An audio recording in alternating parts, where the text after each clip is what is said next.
Hi, I'm very okay, and you are in the stream. It has been 50 years since the start of the Biafra War, and for some the scars have yet to heal.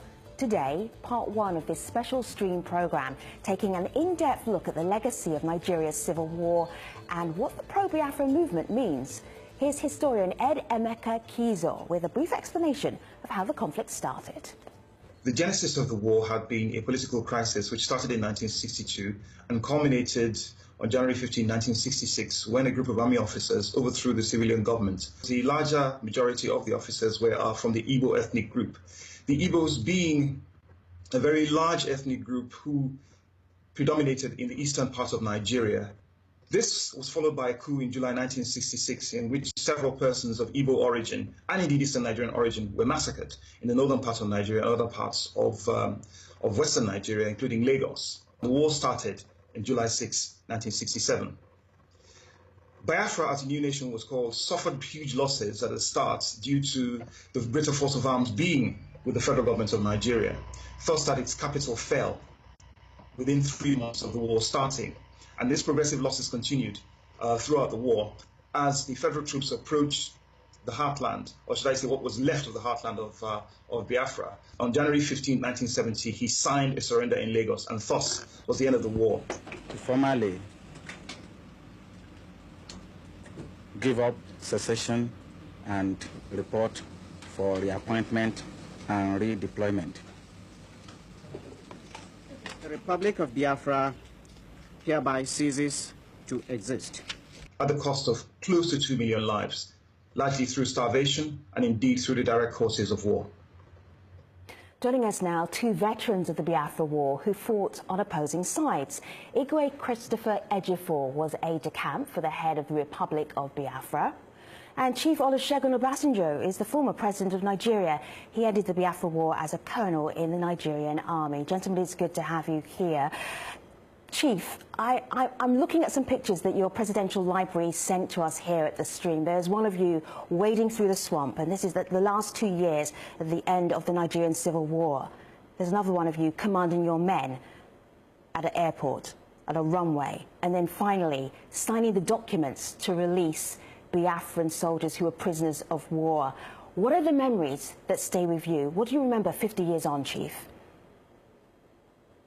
Well, what I remember is the pain of the war on both sides, the loss on both sides, and the fact that came to us all vividly that the futility of the war, what we achieved at the end of the war could have been achieved without one bullet being fired.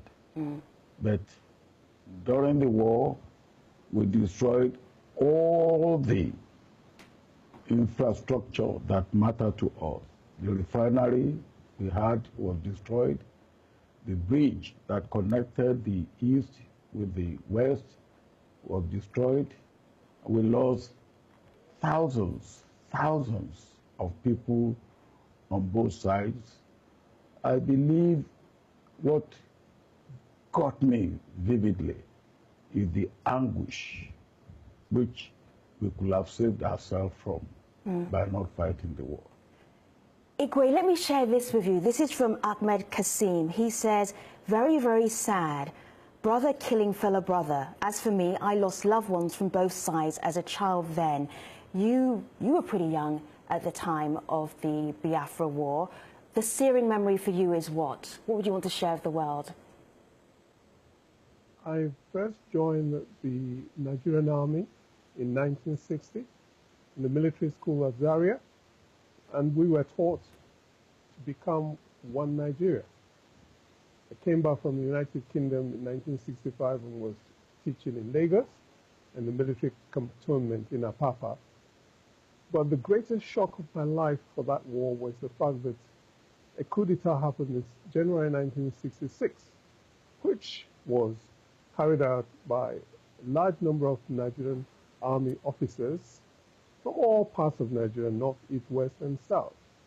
And their intention was not tribalistic in any shape or form. In fact, their main motive at the time was to change the political structure of Nigeria and release Obasanjo. But at the end of the day, history has it on book that it was an evil coup, which totally put a wrong slant on the whole issue. And we had to be killed. We were killed. Lives were threatened. I had to escape with my life from Lagos to Biafra, which was not Biafra at the time. And for me, the pains are such that war should never have happened, as the chief just said now, because Rhodesia declared unilateral independence in 1965, and Britain never lifted a finger. Not a British soldier went over to fight Ian Smith. And this was a total rebellion against the Queen. Sure. Yet, Biafra, after 1 month of declaration of independence, a war was unleashed on us, which was in a way pogrom, because we had no defense, we had nothing. Sure. And our people had been massacred from the north in January. Sorry. Igwe, you bring up an important point, isn't it? An important point that a lot of Nigerians in our online community are talking about, which is history. Who is telling the history? How's the history being told of the Nigerian Civil War? Yusuf here says, unfortunately, because the war was described as no winner, no vanquished, little history was taught on it. Chief Obasanjo, why do you think the history is kind of very, very light, still contested, about what happened 50 years ago in Nigeria? Well, history is, first of all, you tell it from your point of view. What Igwe has said now, for instance, is the history of the Nigerian Civil War from his own point of view.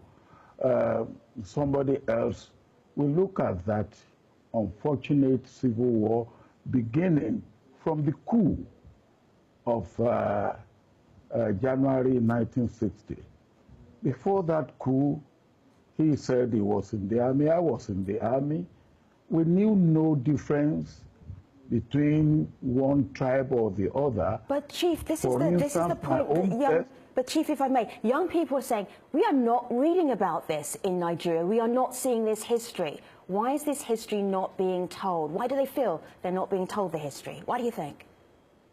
Well, now, I believe that we haven't got the history written from the perspective of an objective historian. I wrote a book on the Civil War. I wrote it from my own point of view. I call it my command. It was my command of the war from my point of view. Now, other people have written 5 majors or 4 majors. They wrote it from their own point of view. And the story that, what the Igwe has said. Now, another person will say, look, that the coup was, whatever may be the objective or the intention, the operation of it or the execution of it was one-sided. Now, let me give you figures. From the north, at least 4 very senior military officers were killed. Mai Malare, Abu Golajima, Kru Mohammed, Chief, and James Palm. Chief, Chief, the point that you're making, and I answered it very acutely, and I apologize for pushing you just a little bit for time, is that depending on what side you fought, you have a different story to tell. We appreciate you telling your story on our program today. And also, Igwe, we appreciate you being on this program as well. Thank you so much. We will continue this discussion with the rest of our guests and in another edition of The Stream coming up on the next episode. So, Chief Obasanjo and Igwe Ejiofor, thank you for being part of this program. Now, you've just heard from 2 veterans of the Nigerian Civil War. Here's Al Jazeera Ahmed Idris explaining for us what the pro-Biafra movement means for some Nigerians today. The new face of the Biafra campaign is Nnamdi Kanu. Dozens gather to meet him here, where the mood is defiant and uncompromising. Kanu says campaigners want a peaceful separation, and they shouldn't be taken for granted. Everything that any man can do to be free, we are going to do in order for us to be free. It doesn't matter what the price is. Our fathers fought, stopped. The reason why they fought is still there. In the commercial city of Onitsha, other activists defy a ban on their activities. They even have their own currency here, the Biafra pound. Dozens have died in confrontations with security services, and many more are in jail. This is where Odumegwu Ojukwu is buried, the man who led the initial struggle for Biafra in 1967. At the heart of the agitation then and now is a question of power for the Igbo tribe of southeast Nigeria. They would like, for the first time in 50 years, to produce the next president. But the southeast region of Nigeria has only 5 out of 36 states in Nigeria, in a country where regions tend to vote in bloc. And relations between them and their traditional political ally, the North, has been strained because of recent struggles for power. But there are Igbo voices who say the agitation for independence is sponsored. Many of these so-called Igbo leaders looted, and they're doing everything to divert attention from their loot to agitations for Biafra. Some call for a change in Nigeria's constitution to cool tensions. Restructure Nigeria, move the country back to true federalism, physical federalism, minimum 50% resource control. For Nnamdi Kanu and his supporters, only independence is good enough, and it's not clear if the government will commit to allowing Biafrans to fulfill their dream one day. There is so much to talk about. Joining us, we have Rudolph Okonkwo. He is a columnist at Sahara Reporters. Uche Mefor is deputy leader of the indigenous people of Biafra. Dr. Ukuchi Nkwocha is a pro-Biafra activist. Jaffa is a journalist and columnist at Daily Nigerian.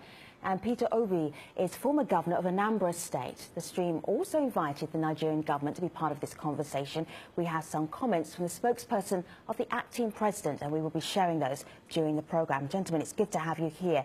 Dr. Gucci, I'm seeing so many young people saying that they want Biafra to come back. How do you explain this? They're not even old enough to have been babies during the Nigerian civil war.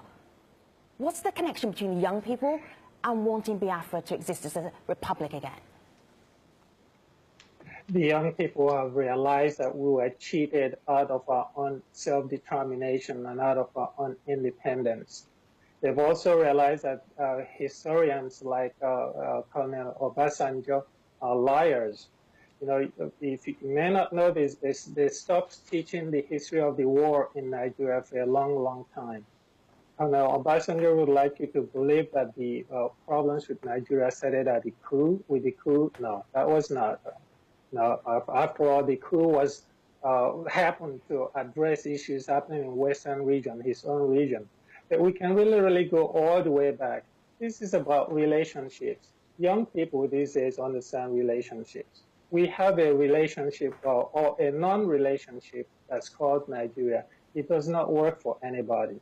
There's some people who want to keep it on, and young people are saying no.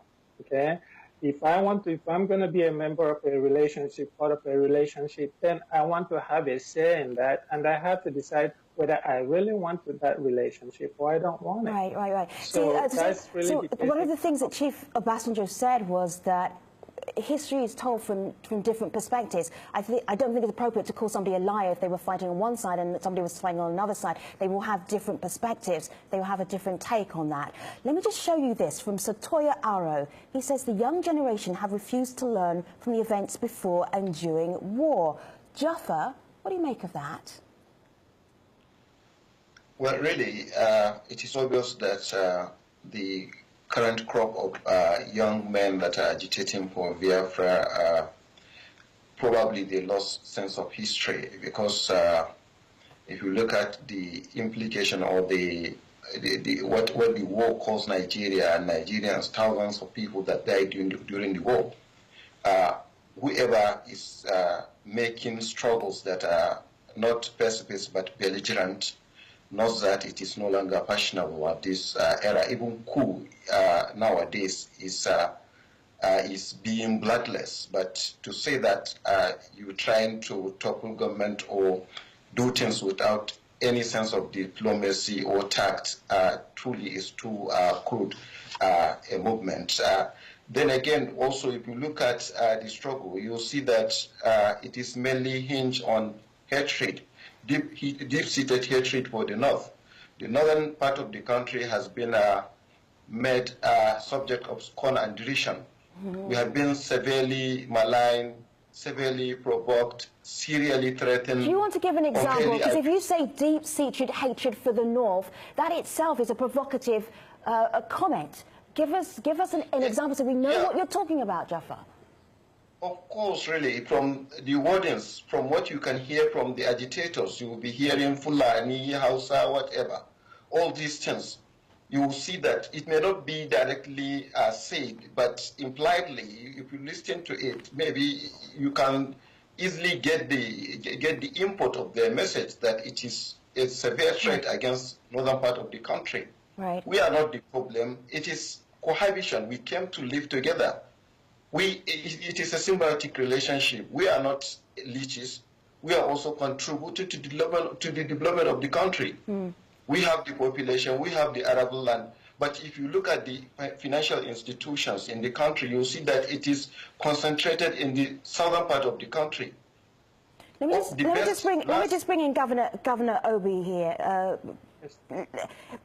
This is interesting here. Let me just show you this we've been sharing a lot of these comments and commentary online.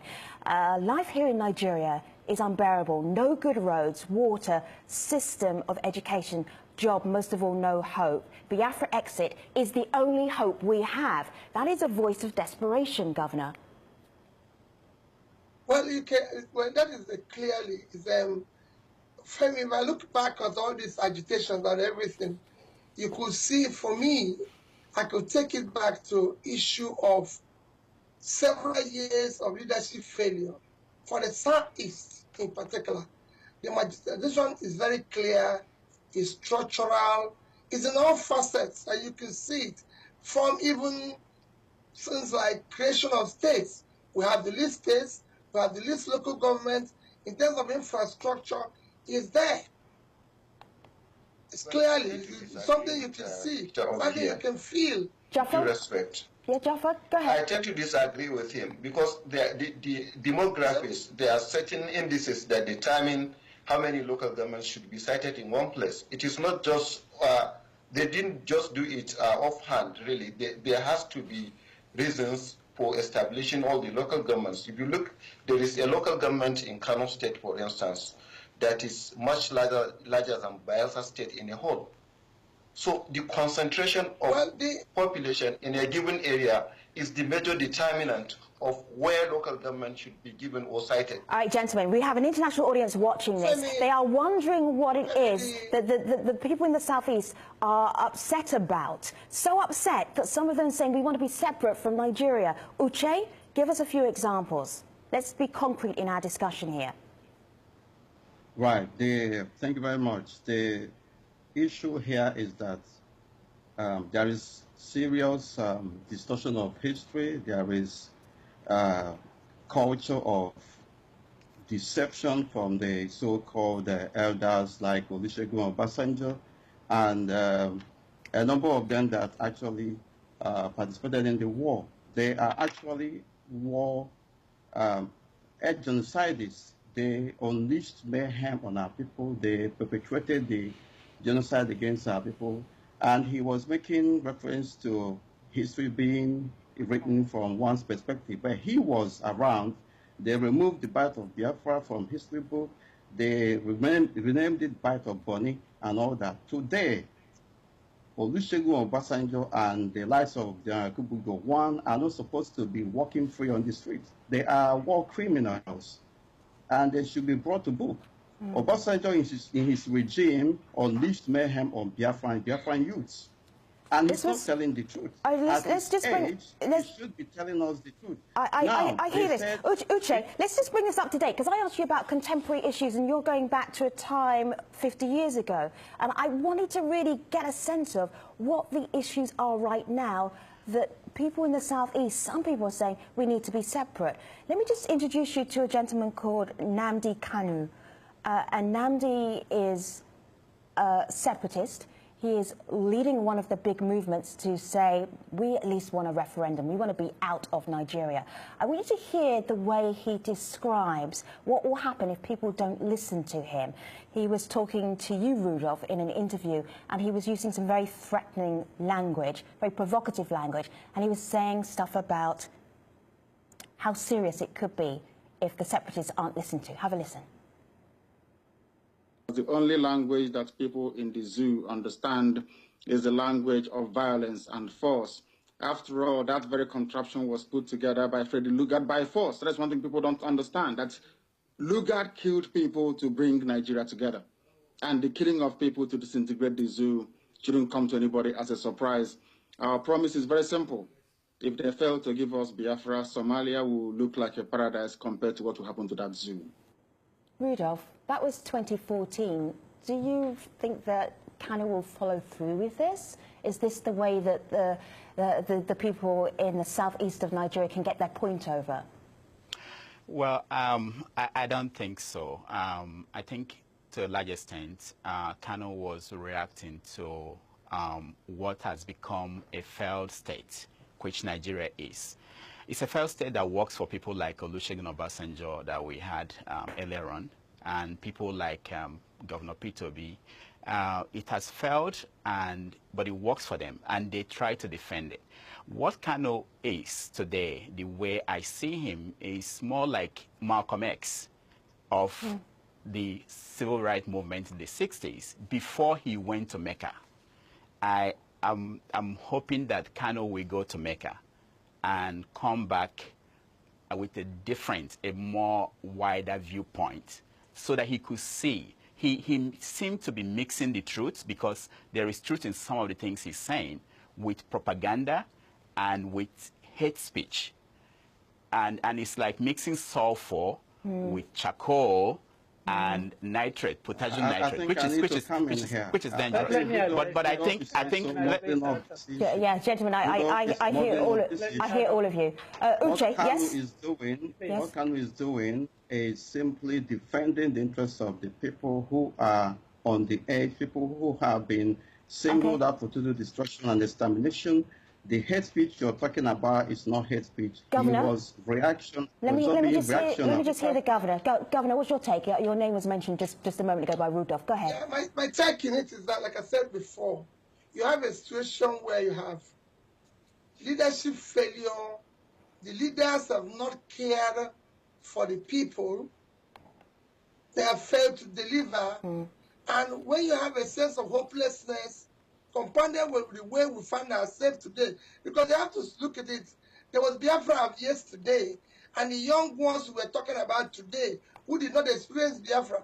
The commonality in this is that they still feel a sense of injustice, of exclusion, coupled with the economic realities of today, which have given them a sense of hopelessness, and this have escalated this agitation. So it's something you have to look at in this.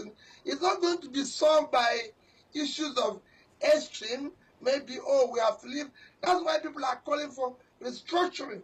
So we can go, each region can be able to Governor and gentlemen, I hear you very clearly. This is where we're going to pick up in part 2 of our conversation. It is not big enough to talk about Biafra 50 years on for one show on the AJ stream. I want to tell you what the government said about marginalisation in this particular issue, and they say, if you ask around, you discover that different Nigerian groups share in this feeling of marginalisation. They sent us this statement a little earlier. But during the meeting with the southeastern leaders, we explained how the Buhari presidency has balanced the federal appointments and how the president personally supervised funding negotiations. There's more to hear from the Nigerian government. There's more to hear from you using the hashtag Biafra 50 years on, and of course our guests. Part 2 of our look at the legacy of the Biafra War is in the next episode of The Stream. See you soon. Take care, everybody.